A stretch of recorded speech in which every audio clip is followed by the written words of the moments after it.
So welcome to part 2 of ancient marsupials. Today we'll continue on, starting at the late Miocene. So the Australian late Miocene terrestrial fauna are relatively rare, and this is due to this increasing dry climatic conditions, which are going to be less conducive to preserving fossils. So the paleo environment at this time, there's icehouse conditions that were increasing in severity, and this has resulted in more cooling and drying of the continent. The rainforests are disappearing even more and becoming more fragmented. We start seeing a more open eucalyptus canopy, and in Central Australia we start getting woodlands arising as the dominant vegetative structure. So, and at this time there are some grasses around, but there's no evidence of the extensive grasslands that we tend to see. So in terms of the Dasyuromorphia, this period sees the largest known species to emerge, so that was at 57 kilos. But generally there was a period where there was a dramatic decline in these types of marsupials. There's only actually one species recorded, which is interesting because molecular studies have actually shown that that they underwent a period of rapid cladogenesis. So is it that the Dasyuri radiation resulted due to competitive exclusion of the thylacinids, or did the demise of this group lead to the availability of more vacant carnivorous niches? So the bandicoots, there's actually no descriptions from the late Miocene deposits. So there may have been a bottleneck occurring, but we do know that there was the extinction of the yarralids somewhere during the middle to late Miocene. The Diprotodontia or the Diprotodontia, these, the most abundant during this time were the herbivorous forms. And it was at this stage that this gigantism started emerging. So as the quality of the plant materials started reducing, then the animals needed to be able to consume greater amounts, which is obviously going to select for a larger body size.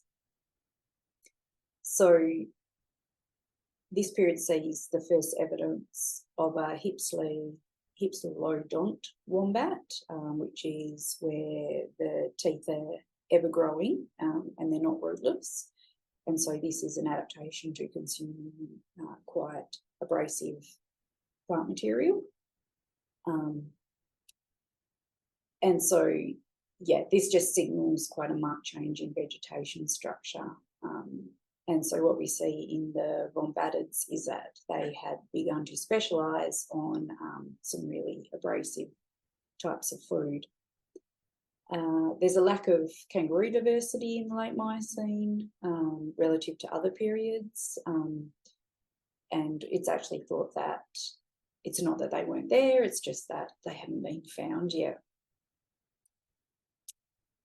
So the Pliocene, deposits in Australia are well represented in all the states except Tasmania and the Northern Territory. Early in this period there was a brief respite of warmer, wetter conditions before Australia actually began to dry once again, and there was a large rise of herbaceous plants, and these are actually seen in today's open canopy sclerophyll vegetation in Eastern Australia. So this represents a shift from non-seasonal to more seasonal rainfall patterns.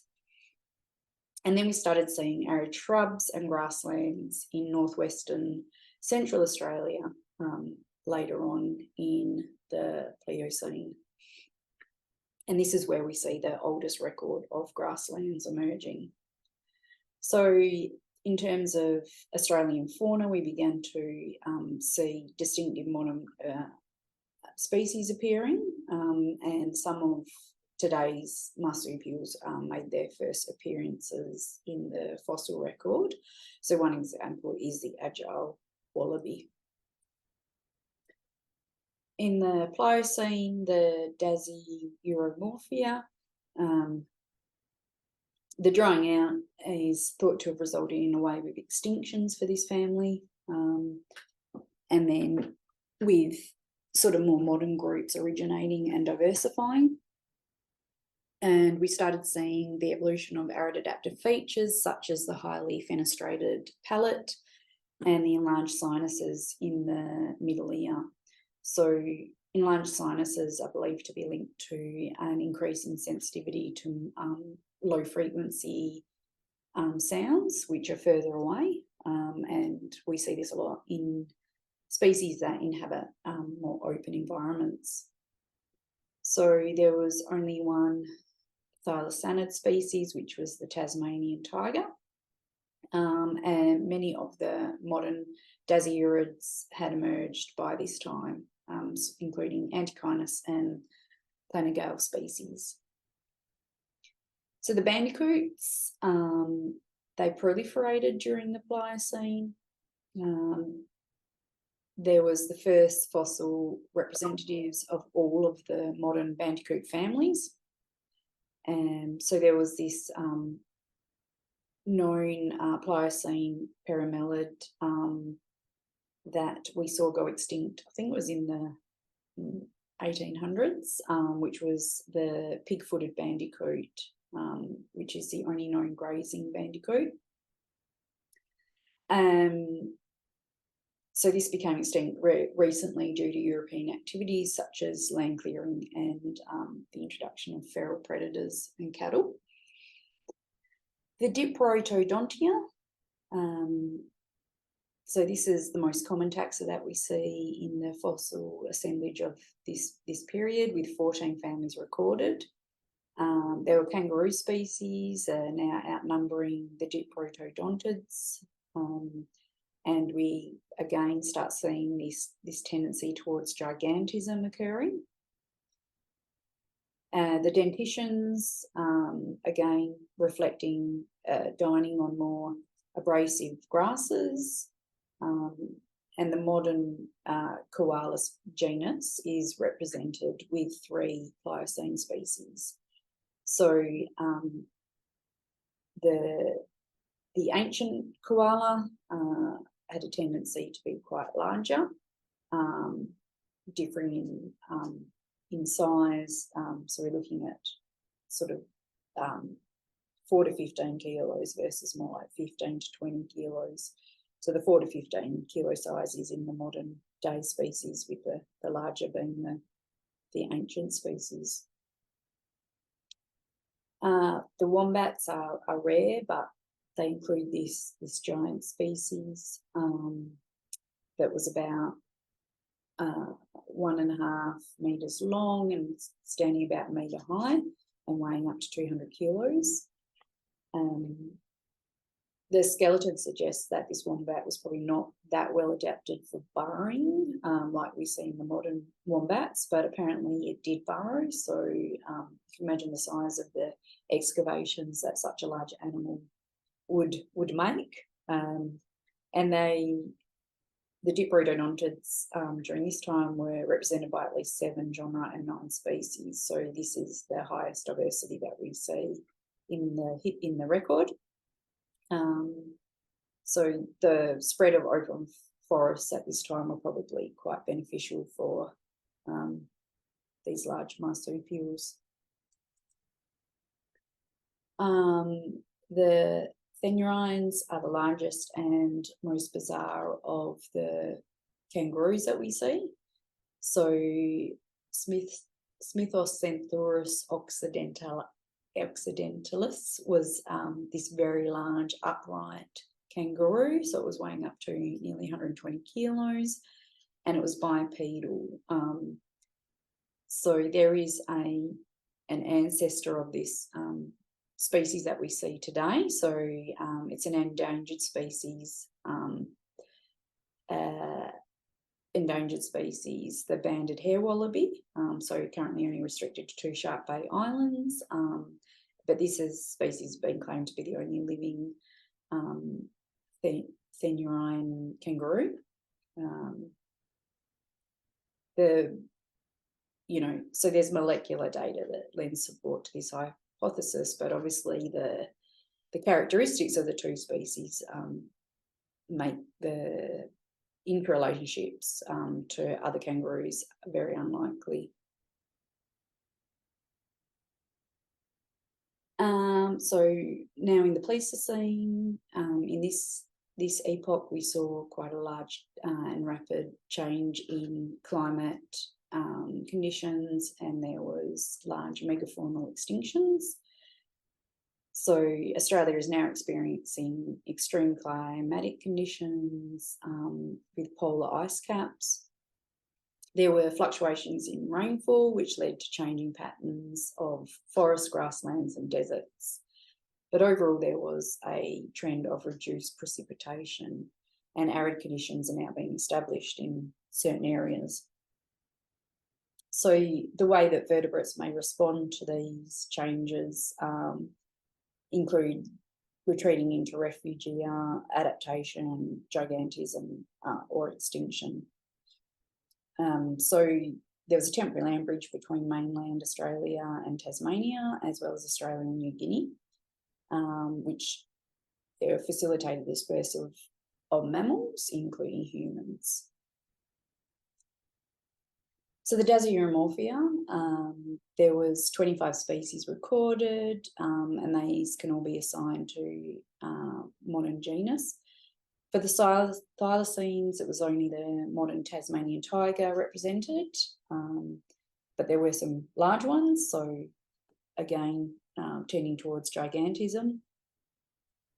And then we see this very strange creature arise, which is the numbat, which I'm sure you're familiar with.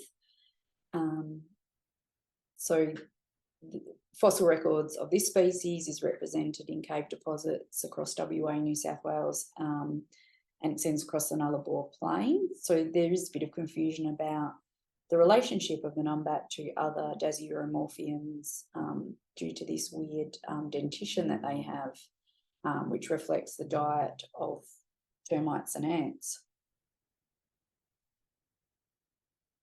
There are records of currently living as well as recently extinct bandicoots and 2 bilby species.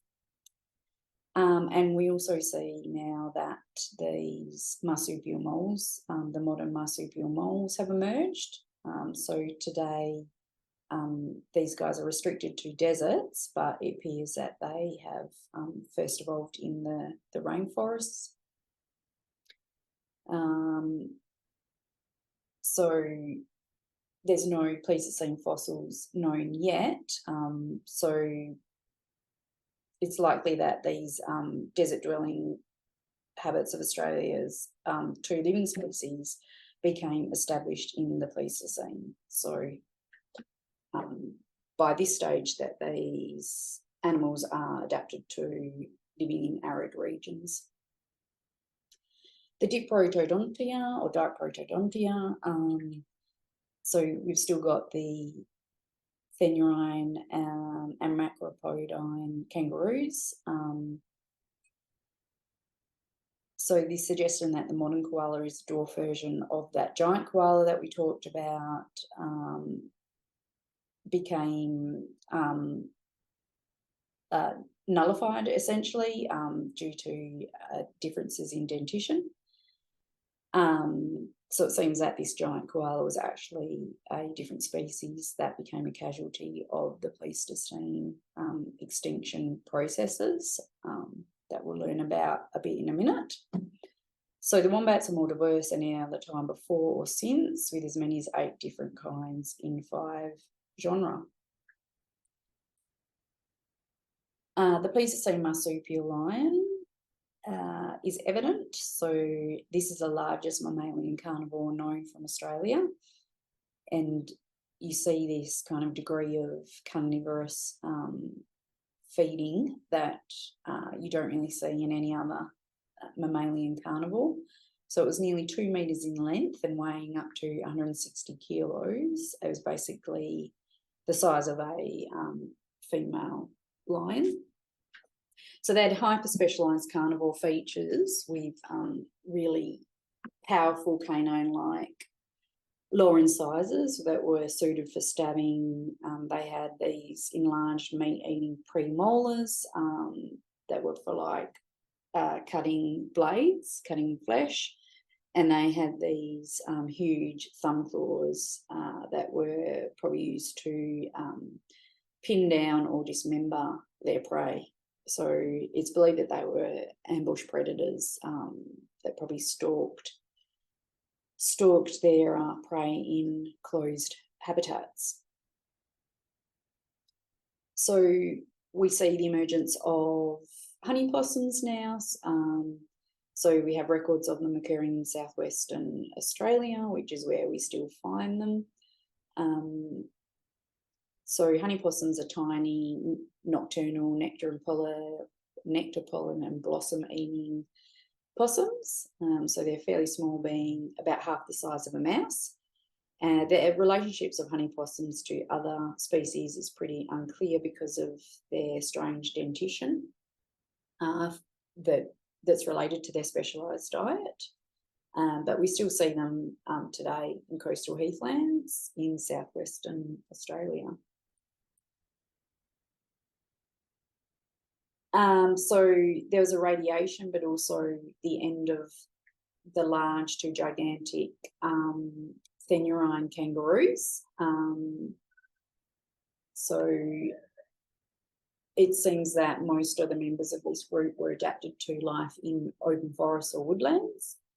And so the largest of this species, which is this Goliath kangaroo here, was distributed from Queensland to South Australia. So it was about 2.5 metres tall and weighed up to 300 kilos. It had these long arms and long clawed fingers, which was believed to reach the browse in the trees. And it had these highly crowned teeth with thickened enamel, again for chewing on abrasive food. So the Pleistocene, as you probably realise now, is a period characterised by gigantism. And as we don't see any of these giants around today, it was also a period of megafaunal extinction. So there are 60 Australian megafaunal species that are generally recognised. This Pleistocene epoch produced the largest marsupial that ever lived, that crazy mammalian carnivore, the largest kangaroo, as well as quite a giant devil marsupial. But it also extended to the arboreal marsupials, so the koalas and the ring-tailed possums. So some hints have been given so far, but let's look specifically at how gigantism actually occurred and what happened to these marsupial megafauna. So basically, gigantism commenced in the late Miocene and through the Pliocene in the Australian marsupials, but it sort of culminated and came to peak in the Pleistocene, which is generally referred to as the megafauna. So species with individuals that are greater than 40 kilos. And it is actually a global phenomenon seen in many terrestrial vertebrate lineages. In Australia, we also saw gigantic birds, reptiles, and also a gigantic echidna. So it's believed that a tendency to increase in size over time is an intrinsic part of evolutionary processes. So this is referred to as Cope's rule. So a large size enhances the ability to avoid predators and capture prey. It enhances reproductive success and improves thermal efficiency. So this increase in large body size in the Australian marsupials is believed to represent a response to the drying of the continent. So dry conditions leading to poorer vegetative quality, and then large animals better able to cope because they can obviously consume greater volumes of food. And then gigantism in carnivores is obviously tracking the size of the prey. Yes, and there's also in carnivores obviously going to be a competitive advantage of being larger relative to those species that you're competing with, because you're going to be able to overcome them and be greater successful in dominating over smaller competitors. But there are a number of disadvantages correlated with increasing your body size. So your water requirement increases, your gestational period increases, and your litter size tends to decrease. And this can lead to a result in overall reduction in population size. And then there's other issues with things like being able to find a mate and flow-on effects of smaller population size. So as water became harder to find, your large herbivorous marsupials would have been fairly disadvantaged in terms of being able to hydrate their large fermentation stomachs. And this is coupled with a decline in the predictability of resources such as water, which is obviously going to be quite stressful for your Pleistocene plants and animals. So this detrimental effect of seasonal unpredictability would be greater for giant marsupials in relation to successfully raising their young relative to smaller marsupials. So it seems that the selective pressure that we saw for giants to evolve was just Australia drying and the vegetation becoming less viable, and so larger quantities needing to be consumed. But then Australia dried some more, and this led to a decline in the survival of giant forms. So was it just climate that was responsible, and can we look at what role humans might have played in the extinction of the Australian marsupial megafauna? So to answer these questions, I'm actually now going to pass you over to a paleobiologist who works at Yale University. So this is Dr.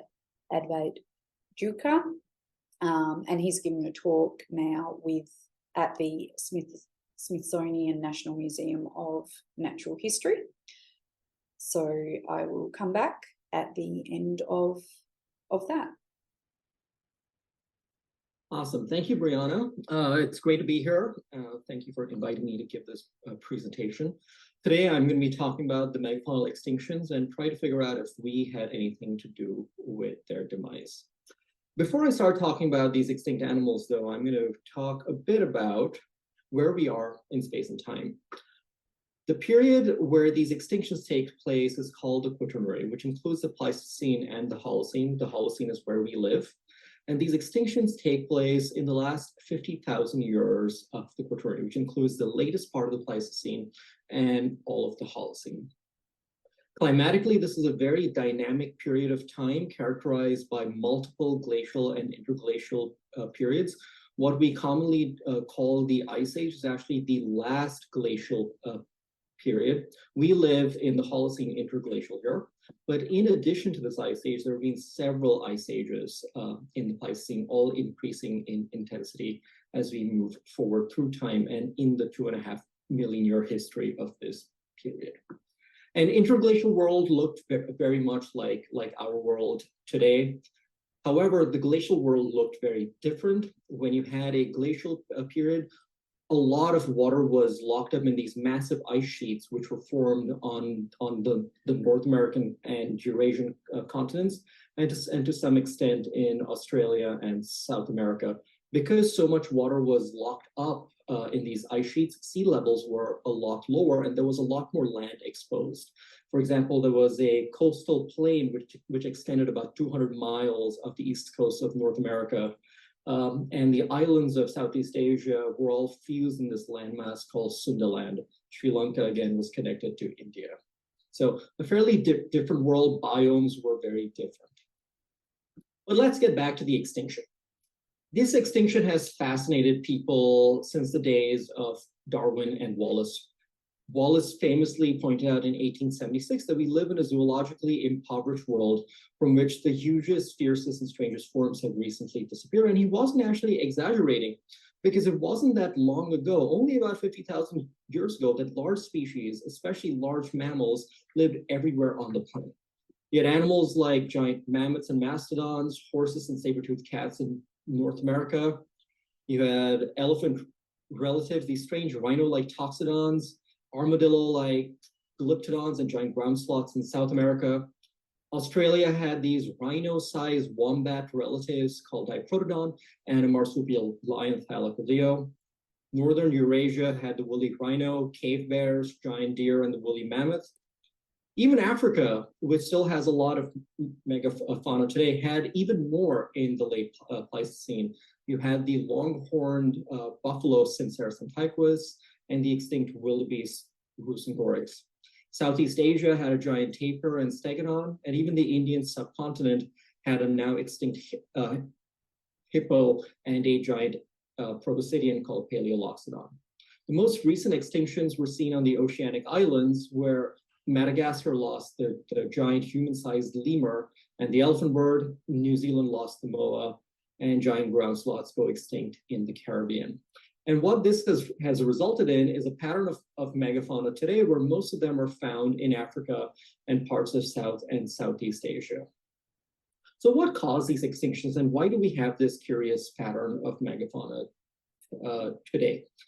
Well, to begin to understand this, we need to understand the characteristics of this extinction. How do we define it? First of all, it's called a megafaunal extinction, and the word megafauna means large animal. It's called this because large species preferentially go extinct in the last 50,000 years. This is called a large size bias. So the graph that you're seeing here is the frequency distribution of the body weights of land mammals. What you can see here is that most land mammals are small, giant shrews, things that weigh about 100 grams. There are very, very few mammals which weigh more than a ton. If you look at the black bars here, those are the mammals which go extinct in the late Quaternary. All of those are very large. And if we blow this up, you can get a sense of just how big they were. The median size, or the size of let's say a mammal in the middle here, was about 300 pounds. So this is a very, very large animal. And most of them that went extinct weighed more than 50 kilograms, or about 100 pounds. The extinctions varied in magnitude across the world. For example, the Americas, Japan, Australia, and Madagascar lost between 70 to 100% of mammals weighing more than 50 kilograms. Western Europe lost only 16 species, but that represents about 55% of its large mammals. Northern Africa lost about 30% of its large mammal fauna. The lowest extinctions were seen in South Asia, South Africa, and East Africa, where you only see anywhere between 10 and 15% extinctions. And this is what has resulted in that. Places which had fewer extinctions have a lot more living megafauna. Places that had a lot of extinctions have very, very few megafauna today. The extinctions were also asynchronous. What this means is that their timing was staggered over the last 50,000 years. Most of them occurred in the late Pleistocene, but a few extended into the Holocene. For example, the extinctions in Africa were kind of smeared from about 60,000 years to 5,000 years ago. The Australian extinction started sometime after 60,000 years and continued on until about 35,000 years. Northern Europe and Siberia experienced 3 pulses of extinctions. The Indian subcontinent saw an extinction start at about 30,000 years and extend up to about 8,000 years. South America saw extinction start about 20,000 years and go into the earliest part of the Holocene. North America had extinctions from about 15,000 to 12,000 years, and the oceanic islands all had extinctions which occurred in the last 1,000 years. Another curious characteristic of these extinctions is that they all occur after Homo sapiens, or our species, leaves Africa. Our species evolves in Africa sometime between 300 and 200,000 years ago, and leaves Africa and shows up in parts of Eurasia by about 100,000 years, and then is firmly established in Eurasia between 60 and 45,000 years. Between 65 and 50,000 years, they spread down to Australia. And in this part of the world, the extinctions all take place after people show up. They reached the Bering Land Bridge sometime between 30 and 25,000 years ago and moved south of the ice into the Americas, for sure by about 14 to 15,000 years, but some sites suggest that people may have been here even before that. And again, here in the Americas, the extinctions post-date the arrival of people. People reached the oceanic islands like Madagascar much later on, and again, the extinctions take place after, and the same trends are seen in New Zealand. The causes of these extinctions have been heavily debated. 4 main hypotheses have been proposed. Anthropogenic activities, which includes things like hunting or landscape change by people, climate or environmental change because of the fluctuations between glacial and interglacial cycles, and the short-term cold and warm spells in between, an extraterrestrial impact, and a hyper disease. There isn't much evidence for an impact or a hyper disease causing this extinction. So today we're going to focus on the 2 major causes: anthropogenic activities and climate and environmental change. But to figure out which of these 2 causes was the major factor behind the extinctions, we need to see if any of these causes explains the size bias, the asynchronicity, and the variable magnitude. So let's look at the large size bias. We know that the extinct species were all larger than the survivors. Most of the surviving mammals today are relatively small, and even within groups of mammals which go extinct, for example, deer, the biggest ones tend to go extinct at the end of the Pleistocene. The way to figure out if this size bias is unique or not is to see if the odds that a species goes extinct is large, is high. Turns out that these high odds are only seen after about 100,000 years. In the rest of the time in the Cenozoic, in the last 66 million years of mammal evolution, there isn't a size bias towards large size species. What this means is that at any point in time between about 66 million years to about 100,000 years, large and small species have an equal chance of going extinct. However, it's only after about 100,000 years that large size species preferentially go extinct. What this means is that there's probably a strong argument to be made for humans, because it's only after about 100,000 years that people spread out on the landscape, but climate has changed by several orders of magnitude and in a variety of ways over the last 66 million years, and we just don't have any evidence of this size biased extinction. Let's look at asynchronicity, or the staggered nature of these extinctions. The squiggly line that you're seeing up on top is the Greenland ice core oxygen isotope curve, which is a proxy for global temperature, at least in the northern hemisphere. Up here is where it's warm in the Holocene, which is where we live. Down here are the cold glacials. In this period of time, there are 3 particularly cold periods: the last glacial maximum, Heinrich Event 1, which gets particularly cold and dry in South and Southeast Asia, and the Younger Dryas, which is the 3rd cold snap. And it seems like some of these extinctions correspond to these periods of climate change, but a lot of extinctions don't. And if you look at the overall climate curve, there are a lot of squiggles on this line, suggesting that climate had fluctuated quite a bit over the last 60,000 years. However, what seems to correlate fairly well with this pattern of extinction is the arrival of humans. People have been there in Africa for a long time, but then people show up on the rest of the continents right when the extinctions start to take place. Moreover, most of the species which go extinct in the last 50,000 years had survived several periods of glaciation and interglacials. What this suggests is that these animals were adapted to deal with these climate changes. It's only in the last 50,000 years that something is different, and I would argue that the only different thing here is people. Based on this, I would say that there's a fairly strong argument to be made for people for this extinction, not so much for climate. Let's take a look at the variable magnitude.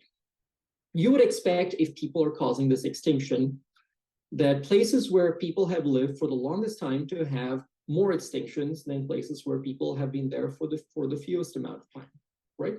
Or for the least amount of time. We know that people have been there in Africa and in Eurasia for at least 100,000 years, if not more. But the pattern of the extinction is almost the opposite.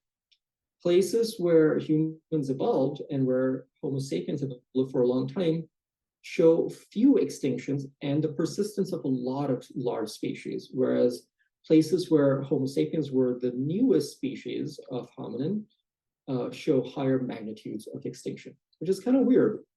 And so based on just this, it's a fairly weak argument that humans were causing the extinction, because you would expect more extinctions to take place in Africa and South Asia.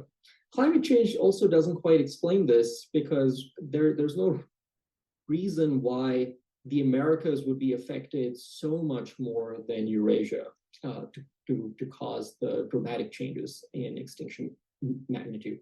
But I have an asterisk there. I have an asterisk there because if you look at this figure again, what you'll notice is that most of these large animals are present in places where Homo sapiens weren't the only hominin. What this means is that Africa was the cradle of humankind. Our ancestry goes back about 6 million years. And it's been hypothesized that because we evolved in Africa, the lineages of these megafauna which evolved alongside us had evolved strategies to deal with whatever people are doing on the landscape. This is called the co-evolution model for species persistence. It turns out that South Asia shows similar patterns as well. And it shows that because there were actually several species of hominin outside of Africa after about 2 million years. We have evidence of Homo erectus, Homo heidelbergensis, Homo neanderthalensis, and even Denisovans outside Africa. Homo erectus, or an erectus-like hominin, leaves Africa sometime around 2 million years, and then spreads all the way down to Southeast Asia, and we have either fossils or tools all the way into the southernmost parts of Europe. Homo heidelbergensis is found in parts of Africa and in Europe, and then in this very famous site in Germany called Schöningen, we have evidence of spears that were made by Homo heidelbergensis, which is suggestive of its hunting ability. Neanderthals and Denisovans were again fairly widespread across much of Eurasia. Even in India, which doesn't have a particularly good fossil record, has almost continuous hominin occupation from about 1.7 million years all the way up to the present. We have an almost continuous stone tool record from there. What all of this suggests is that in all of these places, hominins have been evolving alongside all of these different species, and this may have led to the persistence. So if we look at the extinction magnitude and compare it to the different parts of the world and the different records of hominins, what we see is that Africa has several species of hominins, and the coexistence goes back about 6 million years. And we only see between 10 and 15% extinction. Eurasia is kind of weird. We see a 55% extinction in Western Europe, but not so much elsewhere, because if you look at the Indian subcontinent and Southeast Asia, we only see about a 15% megafaunal extinction. Parts of the world where humans were the only species, like Australia, South America, and North America, we see extremely high magnitudes of the megafaunal extinction.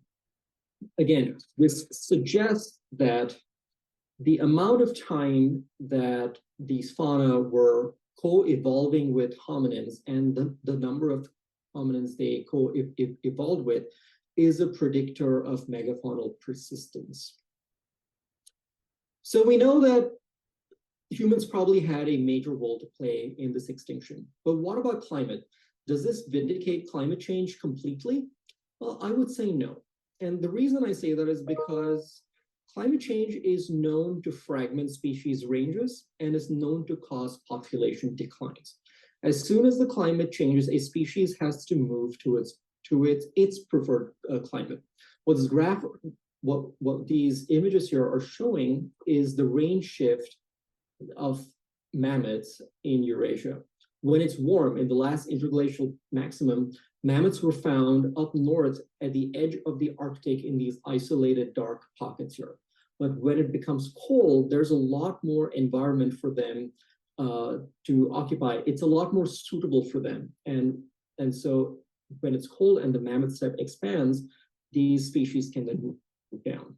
So what I'm trying to argue here is that climate change can fragment populations, it can decrease the size of a population, thereby decreasing the resilience of a species to a new threat or a new predator on the landscape, like Homo sapiens. Furthermore, the biology of being big also makes these animals less resilient when there is an introduced species like Homo sapiens and when a lot of climate change is taking place. Big animals reproduce very slowly. There are long gestation, they have long gestation times. What this means is that they stay pregnant for a long time. Elephants stay pregnant for about 2 years. There are long interbirth intervals. This means is that it takes a long time between individual births, can be almost 6 years in an elephant. They produce small litters. For the most part, large animals will only produce one offspring. And the age to sexual maturity tends to be delayed, which means that it takes a lot longer for these animals to get to a breeding age. All of these factors combined in conjunction with changing climates means that these populations are in a state of flux when their preferred climate doesn't exist. And when you add humans to the mix, it's a recipe for extinction. Climate change alone doesn't seem to be able to cause this, but we need humans to explain these extinctions. These hypotheses by themselves are unicausal, but we know that extinctions are seldom unicausal. Maybe we need to go away from these single mechanism questions and start asking the question of, in the absence of humans, would you expect the same pattern and magnitude of megafaunal extinction? There's a lot of evidence for it, especially from oceanic islands where humans came in quite late. We don't see the extinctions until people show up. And I would probably argue that newer models and simulations would probably be able to show that climate change alone would not produce the same magnitude, the same size bias, the same asynchronicity that a human-caused extinction would produce. Thank you so much for having me and for listening to me talk about one of my favorite topics. So jumping in now to talk about species that survived into the Holocene, which is the current epoch. Obviously, we lost a lot of species, but we still see some species around, and many of the current forms are a lot smaller than their gigantic predecessors. So it's generally been accepted that this dwarfing occurred in several lineages.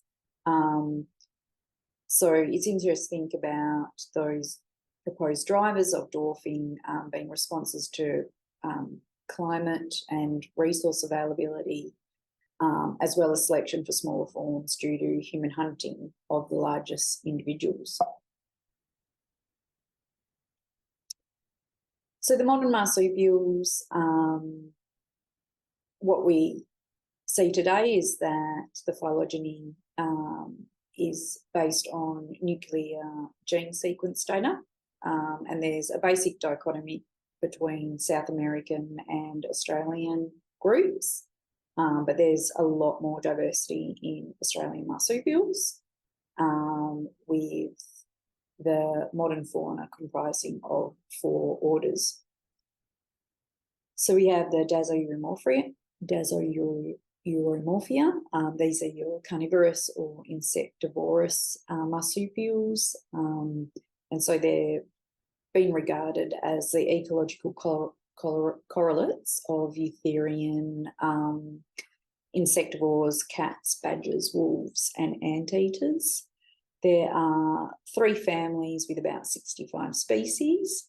So you have the Dasyuridae, the Thylacinidae, and you have the Myrmidsobidae, which is the numbat. Sorry, I'm terrible for pronouncing these family names. But that's a monospecific group, which is just the numbats. You have your paramelomorphians, which are your omnivores, tend to be your omnivores. So these are your bilbies, your bandicoots.